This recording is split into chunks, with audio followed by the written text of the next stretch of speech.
back, everyone. So before we get into today's video, I'd like to just remind you all, if you do like my content, please feel free to hit the like button. If you would like to see more of my videos, please hit the subscribe button. It means a lot. As well as if you do want to be notified for when new videos come out, go ahead and hit the bell icon below. That way, every time a new video is released on Mondays, Wednesdays, and Fridays, you're the first to know. Anyways, let's go ahead. All my shame aside, let's get into today's video. Today, we're going to be doing another deck tech. The legendary creature I decided to build around is going to be Yasova Dragonclaw. Now, today's going to be a little bit different than my normal deck techs. It's a deck that I do have built. I don't have this deck built currently. I have built it in the past, but I didn't build it like I am going to showcase today. By that, I mean, this time I decided to throw the list to make the list, and I made it completely budget friendly. So you can put this deck together for $50 or less, including Yasova, including land base, $50 or less for a super fun, budget, synergistic deck. Now, without getting in, let's go ahead and get right into it. So, Yasova Dragonclaw is a 2 and a green for a legendary creature human warrior. She's a 4/2 with trample. She also happens to have a triggered ability that at the beginning of combat on your turn, you may pay 1 and hybrid blue-red, and gain control of target creature with power less than Yasova Dragonclaw's power. You untap that creature and it gains haste. So you kind of see where we're going here, right? So with this deck, you can build in a couple different varieties, but I'm going straight threat and effects. So what we're going to do is we're going to suit up Yasova.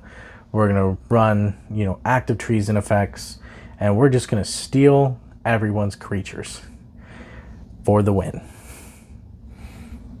Now let's go ahead and get into how we're going to win this, how we're going to do this. Well, how we're going to win, right? That's what you want to know. That's what you came here for. So I'm going to break this deck down into 3 different categories. The first category is going to be, hey, can I borrow that? The second category is going to be, you can have it back. And the third category is going to be, I think I'm going to keep it. Let's get right into it. So, first category is fairly simple. We're going to be running a lot of pump effects, ways to pump Yasova up so that we can steal just about anything on the board. Now, when a lot of people look at, Teamer, see pump effects, a lot of people want to go towards the 1/1 counter side, which is a good way. But I decided to go a little bit differently. I went more towards equipment because I feel like if Yasova gets killed, because she will be targeted a lot, once people figure out what you're doing, she's going to get killed a lot. So equipment tend to work best in that scenario because even with Yasova dying, typically they stay around and you're able to re-equip them either to Yasova later on or to other creatures that you control or other creatures you've stolen. So yeah, equipment's very good, keeps it rolling, right? Now, some of the main equipment we're going to be running here is going to be cards like Hero's Blade, which is a 2-mana artifact equipment that gives the equipped creature +3/+2, and it has a 4-mana equip cost. Now, it also has the ability of whenever a legendary creature enters the battlefield under your control, you may auto-attach it. So that's also really nice. You play it on 2, cast Yasova, it auto-equips right away. You don't have to worry about paying that 4 mana, right? Right. Now, another one that is really good in this deck is going to be Obsidian Battle Axe, which is a 3-mana artifact with 3 to equip, and it gives the equipped creature +2/+1 in haste. But it also says whenever a warrior enters the battlefield, you auto-equip it. See where we're going here? A lot of low artifacts that give really high buffs to that power, low equip costs, or even auto-equip costs. Another one is really good, super low, is going to be, Bone Splitter. Gives a creature, +2/+0 for like 1 mana and like 2 equip. I forgot the exact mana cost. I looked at the card like 5 minutes ago, and every time I get on camera, I forget things. Anyways, so, and then, you know, we're running the threat effects. So, active treason, the like captivating crew, active aggression, you know, which is an instant Phyrexian mana that steals a creature. So pretty much anything that you can run that will steal a creature is really good. Word of Seizing, so, you know, steal a creature at instant speed, and it also has split second, can't be countered. So good. Now let's get back into you can have that back. So the you can have that back category is what we're going to do with creatures before we give them back. Because generally you got to give them back at the end of turn, right? We don't want to do that. So we're going to be running a lot of sacrifice effects to really take advantage of stealing someone's creatures. Some of the main sacrifice effects we're going to be running is going to be stuff like Feed the Pack. So beginning of end step, you know, you stack it to where you sacrifice their creature first and you pump Yasova or another creature with counters equal to its power.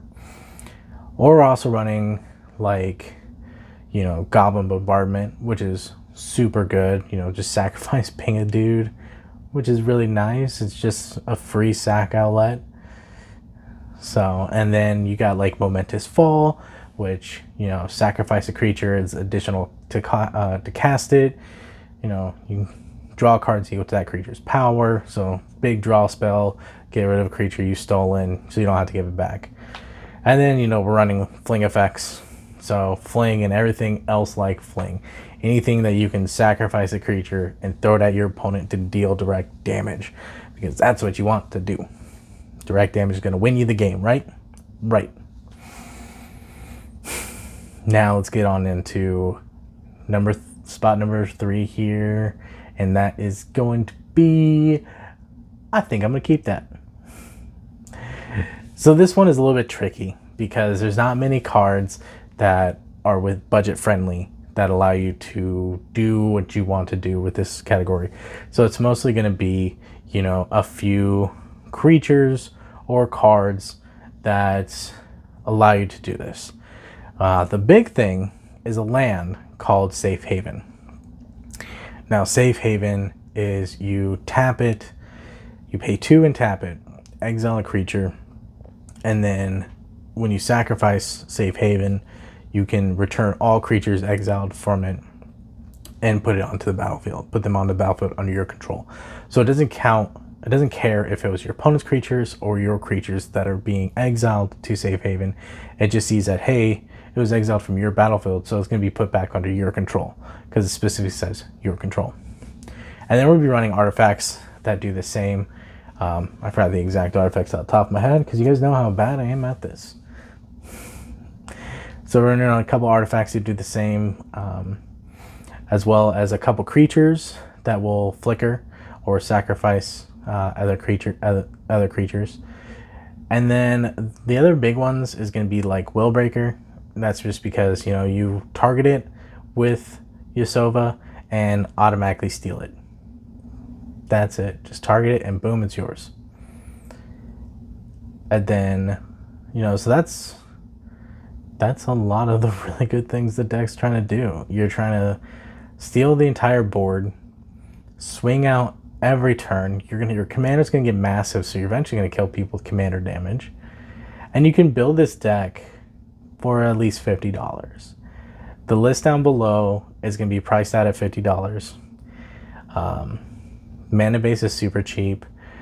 It's going to run a lot of basics and a lot of ways to search out basic lands. Because you're going to want a lot of mana ramp for what you're trying to accomplish.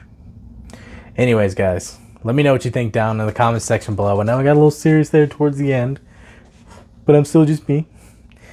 Let me know what you guys think down in the comment section below. If there's any other commanders you would like to see my take on, you know, feel free to let me know. And as always, play more games.